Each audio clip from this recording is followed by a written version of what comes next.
The GB News Tavern is open for me for the last time for Talking Pints. I am joined by the wonderful Maggie Oliver, founder of the Maggie Oliver Foundation, an organisation that empowers and supports the victims and survivors of sexual abuse. Maggie, cheers. My first white wine guest. Cheers, Lawrence. How are you doing? I'll be a lot better after this. Can I ask you a question which has always bothered me? Why do they call them grooming gangs when they're not grooming gangs? Because I think that language is important, and it plays down the magnitude of what these abusers, they are rapists, and they are destroying lives of countless children. So grooming really doesn't do justice to what they do, because, you know, the work that I do now in the Maggie Oliver Foundation, we're trying to help victims and survivors put their lives back together every single day. And the damage that child abuse does to any child that goes through it is actually, in many ways, it will stay with that person forever. But they are rapists. And because we've interacted on TV before, and you made this point, which is stuck in my head to this day, which is you said you can't deal with a problem unless you name the problem. Unless you say, this is what is happening and this is who is doing it. Yeah. Why are we so frightened in this country to turn around and say, this is what is happening and this is who is doing it? Because I think we tiptoe around the truth. I remember, you know, I gave 16 years of my life to being a police officer. I believe in justice. I believe in the criminal justice system. But what I saw was, I couldn't believe what I was seeing. And when I first started to speak out, nobody would refer to the ethnicity of the offenders in the grooming gangs.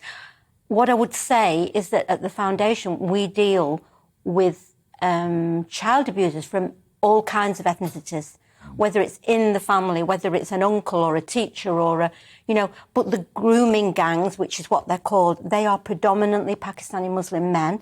And I remember being on the Today programme with John Humphreys, and they were always referred to as Asian grooming gangs. And I pulled him up and I said, John, they are really not. They're not from Japan and they're not from Thailand. They are predominantly Pakistani Muslim men from a particular part of Pakistan. And I believe that in order to change things and put them right, we first of all have to acknowledge where the problem is. And if we are not even going to speak that truth, then how are we ever going to address it? I want to open up the conversation within that community. In the foundation, we are actually supporting some women who are being abused within their own community. They are terrified of coming to us, but they will not go to the police because they are stigmatized. It's a really complicated situation.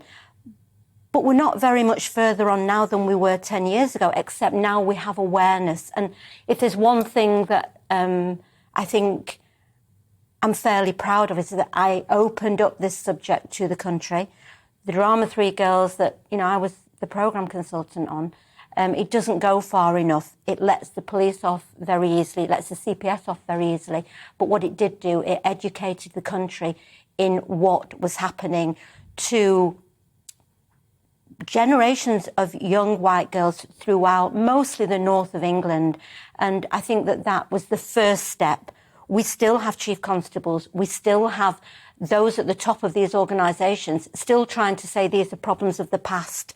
These are historical problems. Everything now is hunky-dory. Well, I'm telling you, and anybody who's listening, that is not true, because every single day in the foundation, we're not only supporting survivors who are long since beyond the criminal justice system, we're approached every day by victims who today are going to the police and trying to get their rapists prosecuted.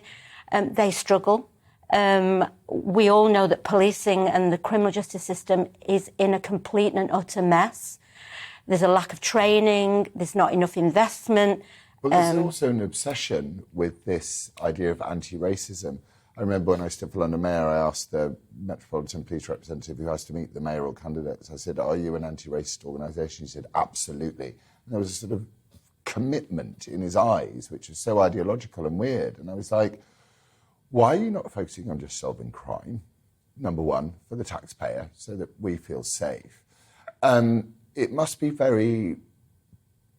it's so interesting listening to what you're saying, because you're taking out of the biggest darkness that there is a hope and an optimism that you want to bring to people. So you're talking about the Maggie Oliver Foundation will take anybody who is the victim of abuse. Anybody. So it's not like you're targeting specifically British Pakistani men who have a slightly different cultural attitude to the treatment of women. You're turning around and going, these are the facts. We will accept anybody, and we will work and help you to build a better life. And is that the antidote to the politicking around this? Yeah, I mean, I really don't get drawn into the debate about racism, because it's irrelevant to me. You know, if a man rapes a child of 11 or 12, and, you know, on the Rochdale case, we even had a fetus. I don't care where that rapist comes from. I don't care if he's a priest in the Catholic Church. I don't care if he's a Pakistani Muslim taxi driver. I don't care if he's my next door neighbour. Child abuse is wrong. And if we do not stand up and say that openly as a country, what we are doing, we are allowing them to continue, and we are failing the children who have nowhere else to go. But in the foundation, they can come to us, and we will fight their corner. And am I allowed to swear? Yes. No. Can I not? I won't say anything really bad. All right, I won't swear. Well, I don't care say bleeping. Who I upset. I will speak the truth, you know, and sometimes the truth hurts. And where my anger goes is to chief constables, to the Home Secretary, to politicians who have knowingly turned away from this problem for decades. Cowardly. Yeah, I call it willful blindness, or keep it under the carpet. You know, I didn't know that this... I'm known for grooming gangs. 10 years ago, 12 years ago, when I first resigned, I can't tell you how naive I was then. I'm not naive anymore. My blinkers are well and truly off, and we are there to fight for those who will be ignored. But they're not alone. We're supported by the public. You know, we don't have money from the police, from the government, because I don't want anybody to be able to say to me, you can't say that, or we're going to withhold. So if the public don't support us, we will not be here anymore. So, but we are there to fight alongside any victim of sexual abuse, whether it's somebody... As you quite rightly pointed out, the Catholic Church reformed itself in a small way, but it reformed itself. It acknowledged its sins of the past, and it said we were moving priests around and not dealing with the problem. So there is a problem here, and this problem needs reforming. We need to, as a country, we need to go... We are a multicultural country, whether we like it or not. Yeah. And we have to turn around and say, guys, these are the values. This is what Britain stands on. Yeah. And you don't get to rape white girls. It's just not... No, I mean, what I always say, Lawrence, is that, and I might get the quote wrong, but, you know, all it takes for evil to survive is that good people do nothing. The good men do nothing. The good stand idly by. Yeah, so, you know, everybody who sees this, stand up and shout that it's wrong. You know, the community from within which the abusers come in this particular kind of crime, I want to work with that community because there are good people in there. Some of them are frightened, but I would like to see them speaking out about it. The other part of this problem for me is those at the top of organisations who do not think it's worth putting the resources in, because let's face it, many of these victims are from very difficult backgrounds. You know, they're not Boris Johnson's daughter or kids, you know, they're not his children. People are battling in Spain. Yeah. People have all of them. All over the show. And I remember the Chief Constable in Greater Manchester, when I began to speak out, Peter Farley, he knew, and I'm not libeling him, I'm saying what he said in the media quite openly. When I was saying, you know, what was going on, this is not right, he said that I was a woman who would become too emotionally involved. I had lost... Isn't that misogynistic as well? Yeah, I was bereaved. You know, all those things. Now, I would like to see chief constables held criminally to account when they do not do what their duty is. Because like me, I promise to uphold the law, to protect the vulnerable, to, act with impartiality, uphold fundamental human rights. What they have done in these cases is the complete opposite of that.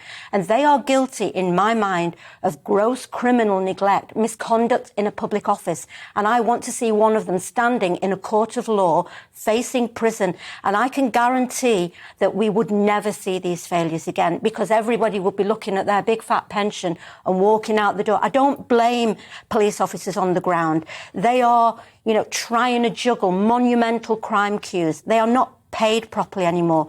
There is a skills gap. They are not being trained. We are policing on the cheap. We've got victims waiting 5 years to get to a trial. Go on my Twitter, Maggie Oliver UK. Go on my LinkedIn. I'm sharing stories virtually every day of another victim being failed. And it is the system that is failing them and pretending that they're not. And I want those people to be shouting out. Senior social workers, council workers, not another review. You sense that there's a coming need for it. Now, can I just say thank you for my copy of Maggie Oliver, Fighting for Justice, Survivors. Where can people get this? On Amazon. Go to our website, www.themaggieoliverfoundation.com. We share survivor stories. We share examples of failures. You can volunteer with us. You can donate to us, you can fundraise, there's all sorts on there. Well, what's so great is that out of a load of pain and darkness and suffering, you're bringing hope. And to that, you are my hero. Oh, thank you, Lauren. It's such a pleasure to meet you. Likewise, thank you.